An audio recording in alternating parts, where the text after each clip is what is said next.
Você sabia que o Japão já teve um imperador que oficialmente governou por 2.681 anos? Sim, pelo menos de acordo com a mitologia. E que até 1872 os japoneses não usavam calendários como os nossos, eles contavam o tempo pelas estações e acreditavam que os gatos podiam afastar demônios. Pois é. Se você acha que sabe como o Japão se tornou o país dos samurais, dos templos milenares e dos trens-bala, prepare-se, porque hoje nós vamos comprimir milhares de anos de história japonesa em apenas 9 minutos. E, no caminho, descobrir algumas curiosidades tão bizarras que fariam até um samurai largar sua espada para rir. Pronto? Respira fundo, ajusta seu kimono imaginário e vamos nessa! Vamos começar com um detalhe que quase ninguém te conta. O Japão quase não existiu. Cerca de 12 mil anos atrás, quando o planeta ainda estava saindo da Era do Gelo, o que hoje chamamos de Japão era apenas um punhado de ilhas isoladas, ligadas por pontes de gelo e habitadas por caçadores nômades. Eles caçavam ursos, pescavam salmão e desenhavam espirais estranhas em vasos de barro, algumas das cerâmicas mais antigas do mundo, datando de 14.000 a.C.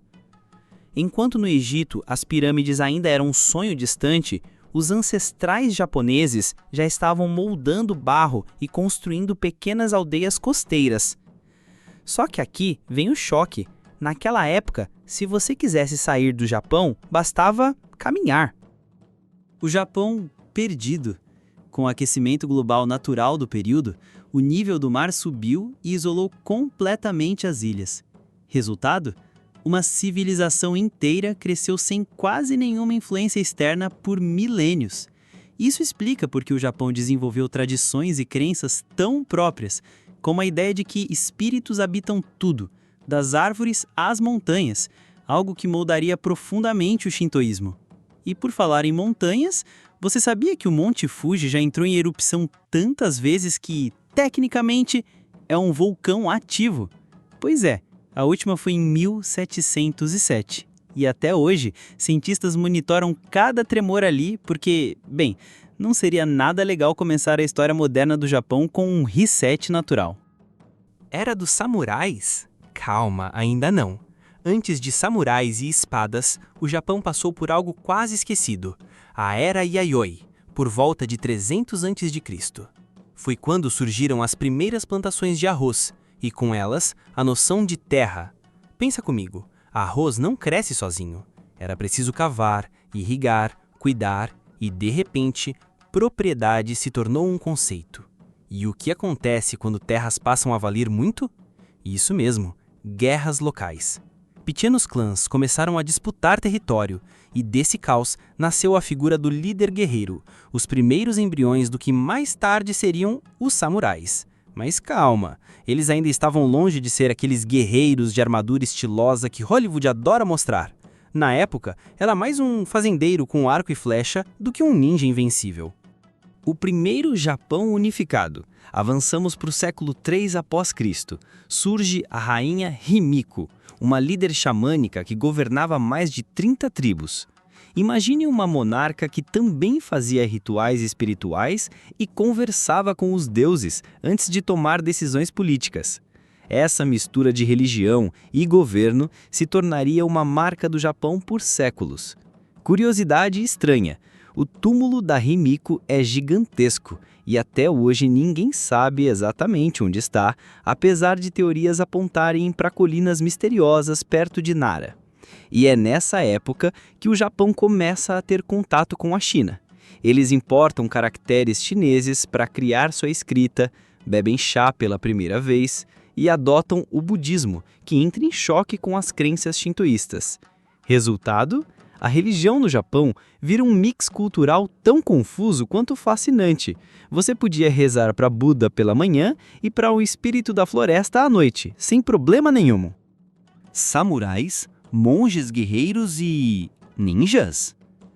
Agora sim entramos na fase que todo mundo espera, a Era dos Samurais.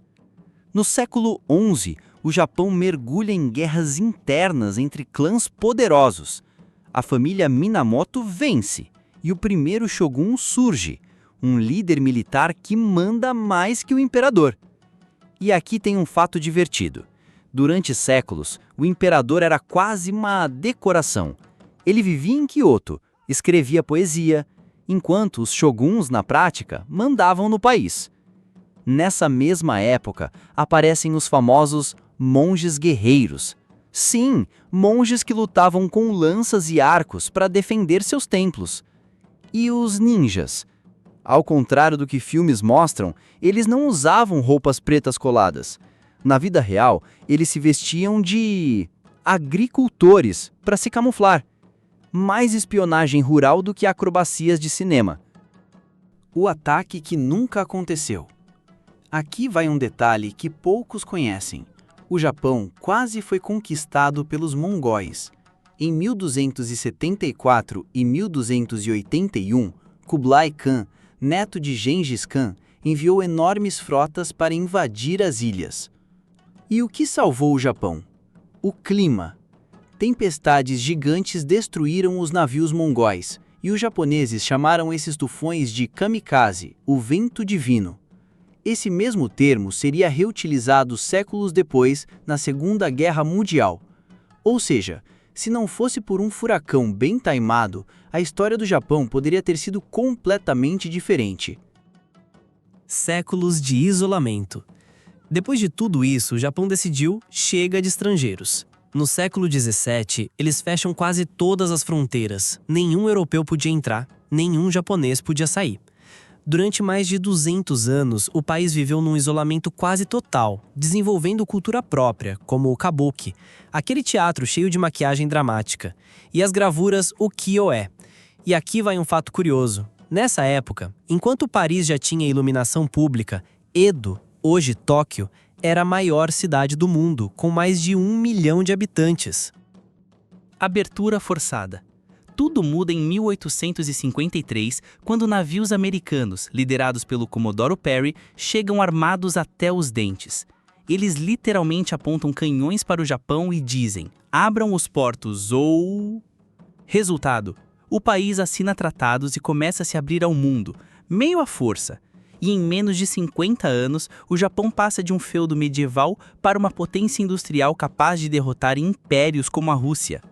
Detalhe bizarro: nessa época, eles copiaram tanta tecnologia ocidental que chegaram a importar cachorros grandes só para criar raças japonesas que parecessem mais europeias. Segunda Guerra e Renascimento. E aí vem o episódio mais sombrio: a Segunda Guerra Mundial. O Japão se alia à Alemanha nazista, invade diversos países asiáticos e termina devastado por 2 bombas atômicas. Aqui vai um detalhe chocante. Depois da guerra, a Constituição japonesa proibiu o país de ter um exército ofensivo. Até hoje, eles têm apenas forças de autodefesa. Mas é desse ponto zero que nasce o Japão moderno, reconstruído em poucas décadas, inventando desde o Walkman da Sony até o trem-bala, e criando um dos maiores fenômenos culturais do planeta, os animes e mangás. Curiosidades que ninguém te conta. E enquanto tudo isso acontecia, o Japão acumulava peculiaridades que parecem saídas de outro mundo. Eles têm mais de 5 milhões de máquinas de venda automática, que vendem desde guarda-chuvas até ovos cozidos. Há uma ilha chamada Okunoshima, conhecida como Ilha dos Coelhos, onde centenas de coelhinhos selvagens vivem soltos e interagem com turistas. E existe até uma vila onde as pessoas foram substituídas por bonecos de tamanho humano, porque quase todos os moradores foram embora ou faleceram. Cada canto do Japão é uma mistura surreal entre tecnologia futurista e tradições milenares. E sabe qual é a verdadeira loucura? Tudo isso, dos caçadores de 12 mil anos atrás aos trens que flutuam sobre trilhos magnéticos, cabe em apenas 9 minutos de história condensada. O Japão é uma prova viva de que um país pode ser antigo e moderno ao mesmo tempo, tradicional e inovador, misterioso e acessível. E se você acha que isso já é impressionante, espera até descobrir que existe uma cidade japonesa que legalizou samurais de mentira patrulhando as ruas. Mas isso é uma história para outro vídeo. Gostou dessa viagem relâmpago pela história do Japão? Então já deixa o like, se inscreve e comenta aí. Qual curiosidade sobre o Japão mais te surpreendeu hoje? Quem sabe ela não vira tema do próximo vídeo?